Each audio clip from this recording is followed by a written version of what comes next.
There's a thin layer which made one hole bigger than the other, if that makes sense. I knew that.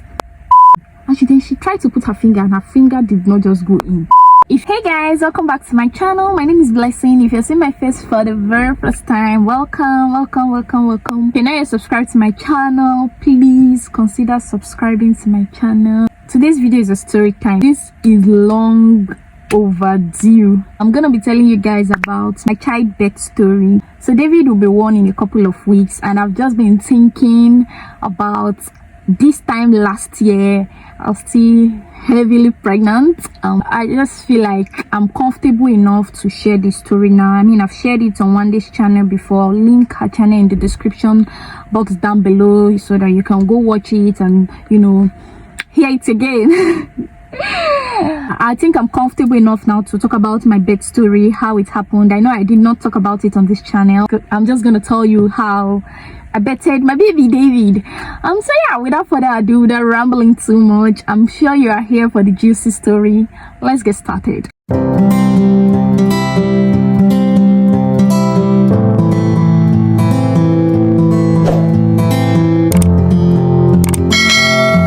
found out I got pregnant. I started going for antenatal classes, and you know, during antenatal classes they check our temperature, they check our blood pressure, they check if we're okay, they check our weight, and then they teach us about delivery, childbirth, CS and normal delivery, how to push and the likes.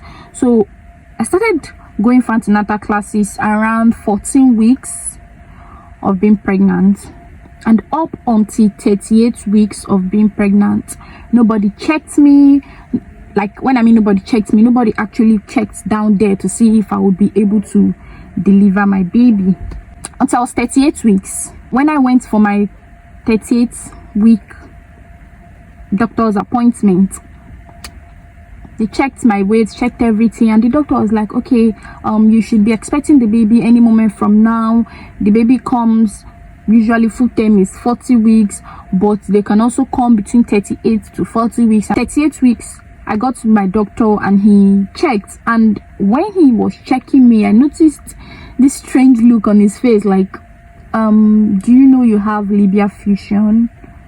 I'm like, okay, what does that mean? But there's a thin, very thin skin that is making it to be two holes, but it's actually one hole. But this thin layer is close to one part, so it's like this.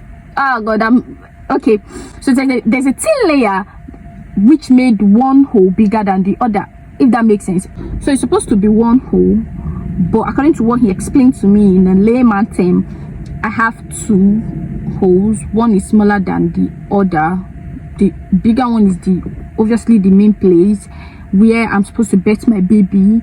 And he was like, you are 38 weeks now, and if we do a surgery to cut the thin layer so that you'll be able to push your baby, it could be dangerous, and it could lead to, you know, blood,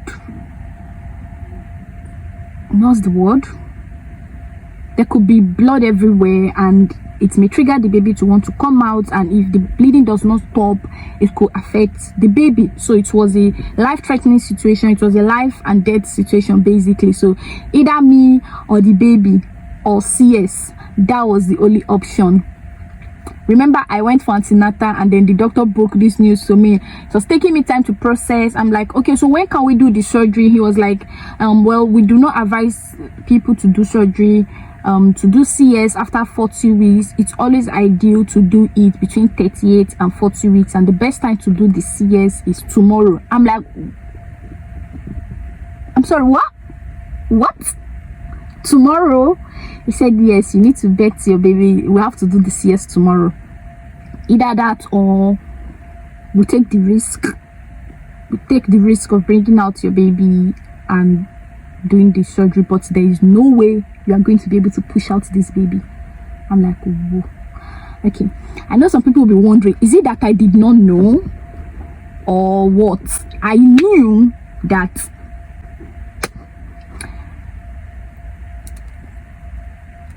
I knew, but my mom had always told me since I was a child, my mom has always told me that, oh, before you give birth to your first child, you will need to have a tear. They will cut you, they will tear you. There's just a thin layer that they need to cut. That's what my mom has always told me right from time. Okay, and then during antenatal classes, they always told us how to push, how to deliver your baby. And then some people have tears, it's normal. You can have a cut or you can have a tear.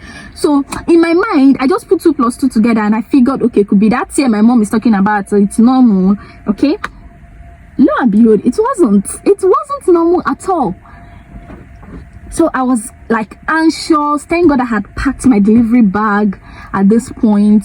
I was anxious. I called my husband, I called my mom, and then they were like, okay, for you to have the surgery tomorrow, you need to come to the hospital with your bags and everything this evening. I'm like, why is everything happening so fast? Like, everything's happening so fast. I did not plan this at all. I even had an event the following day, which was supposed to be on a Thursday. Like, why are you people doing this to me?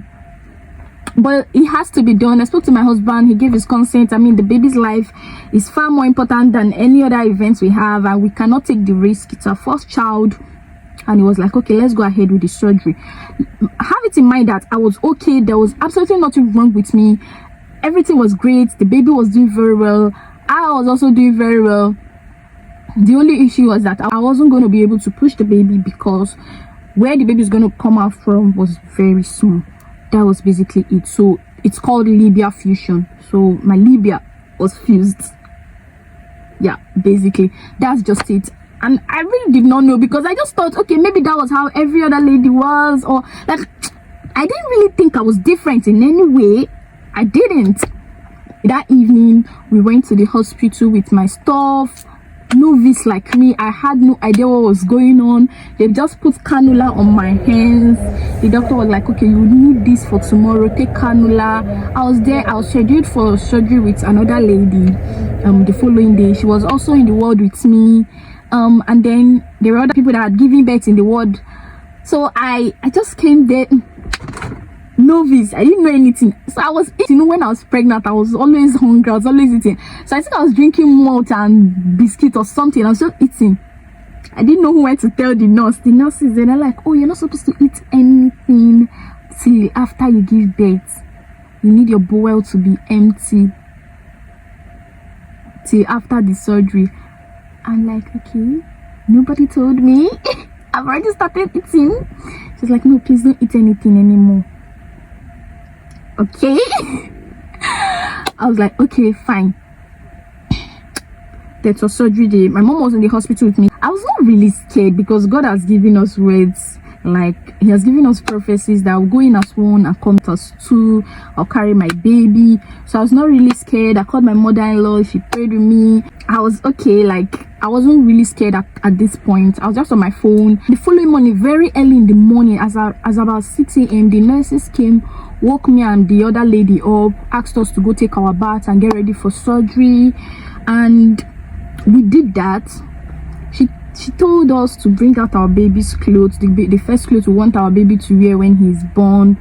I brought out my baby's clothes, brought out, like, you know, shawl and the likes, gave it to the nurse, gave out like all my hospital equipment and the things I brought, olive oil, everything, my hospital bag basically for the baby.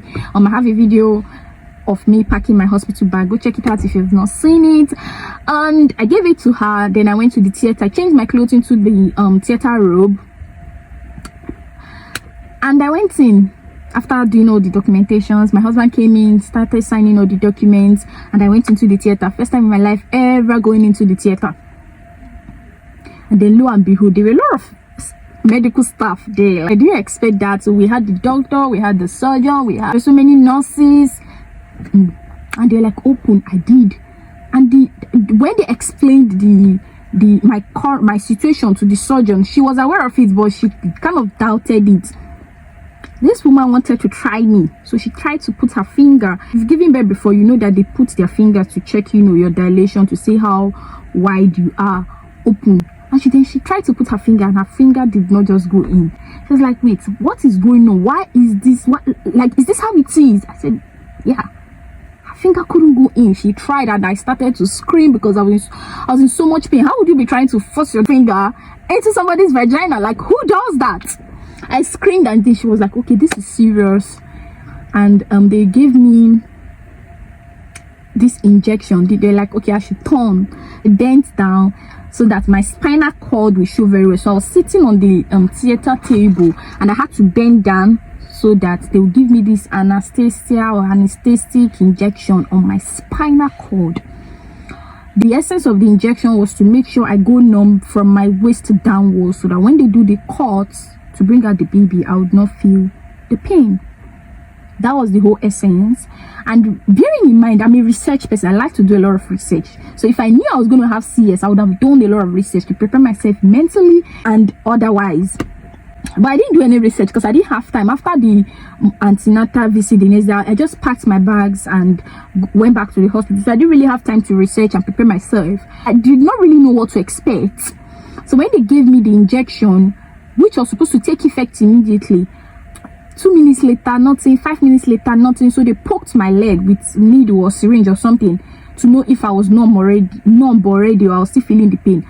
I could feel the pain. I could feel them like poking me with the needles or the syringe. You're like, okay, the anesthesia or the injection they gave me did not take effect. It failed. So they have to give me another one.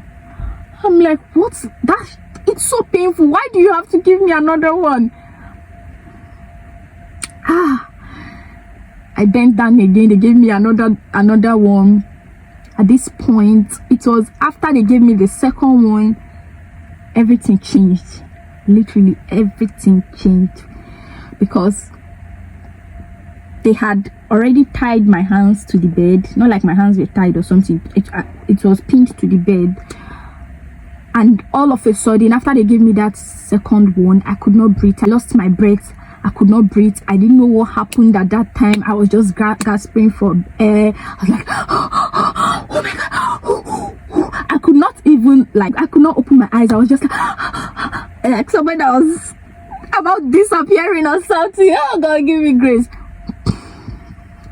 And then they quickly put oxygen on me, so that I could have air. I could have enough air. And then the surgery started. Because of the fact that it took a while for the injection to take effect, they could not wait any longer because they had scheduled another person for surgery that day. So they started cutting me. When they started, I could feel a little bit of pain. I could feel it just a little bit, and that was it. I didn't really feel it too much. I just felt them cutting me. Imagine somebody cutting your skin with a knife, just a tad little bit, and it was just like small tear. And then I couldn't feel it anymore. I couldn't feel anything. And all of a sudden, it was like I wasn't there. I thought I was in heaven already, because everywhere was pink in my eyes. It was like, so I started seeing things that had not, maybe my imagination. I could see pink. Literally everything was pink in my eyes. I wasn't in a lot of pain because obviously the injection has taken effect, but everything was pink. I just kept on remembering my husband's words. I just kept on remembering all the things he said to me, all the prophecies, all the positive words and the proclamations. I just kept on remembering it, and I was just saying, God have mercy, God have mercy, God have mercy, mercy, mercy. I just kept on shouting, saying, whispering, or so I thought, God have mercy, Lord have mercy, Lord have mercy. However, after the surgery, so that was all I remembered.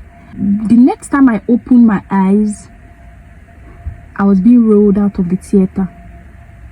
Yeah, I was being rolled out of the theater.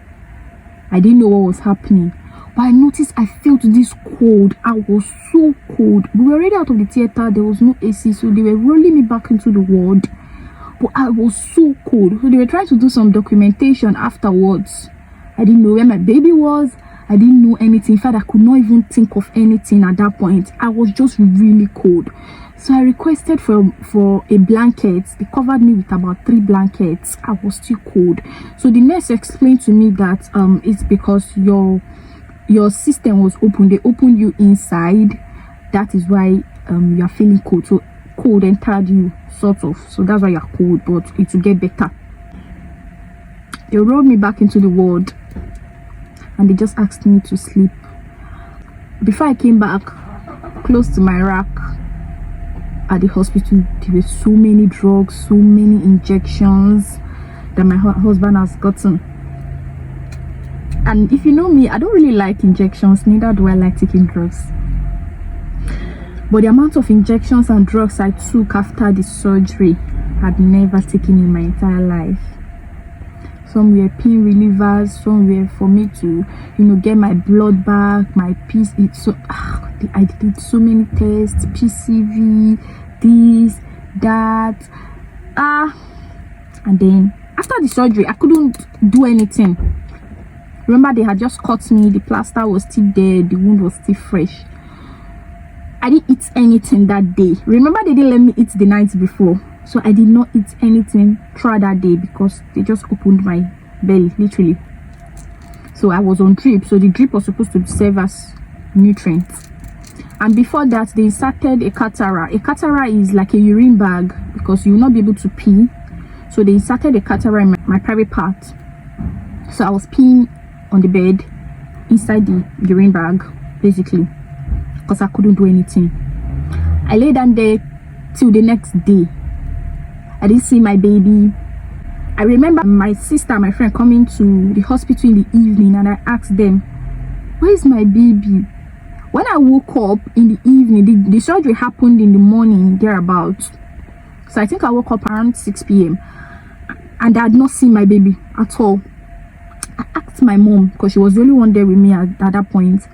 My husband had gone to get other things. So I didn't see my husband when I woke up. So I asked and they don't really allow men into the ward after a certain time. So he was not in the ward when I woke up. So when I woke up, I asked my mom, "Where is my baby?" She was like, "He's fine, he's here, don't worry."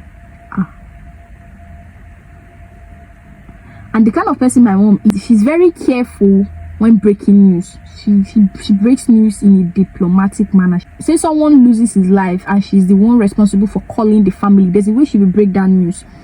So when she said that, I was like, afterwards I asked her, "Mommy, where's my baby?" She said, "He's here, don't worry." He's here, where is he? I can't see him. Tell me what's going on. But I was still tired. The way I'm saying it now was not how it happened. She just said he's here. I was like, okay. And she pitied me. I couldn't do anything. I couldn't lift my hands. And then when my friend came in the evening, I was like, "Where is my baby? I've not seen him." She told me, "He's here, don't worry, he's fine." So I began to trust her. I began to believe what my mom said. My sister also said the same thing, "Don't worry, he's here." The reason why I did not see my baby was that because of the injection they gave me on my spine, I'm not supposed to shake my head. So they were like, I have to sleep. I was just lying straight up, facing up. I could not shake. They said if I shake my head, I would feel very severe headache. Although I tried to turn and I felt the headache that I'd never felt before.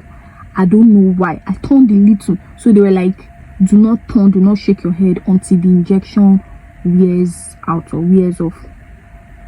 So I couldn't turn. Meanwhile, my baby was in a cot right beside me, but I couldn't see him. I just did not see him.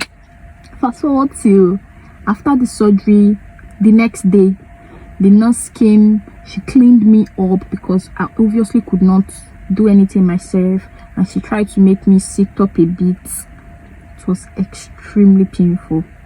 The day after the surgery was so painful.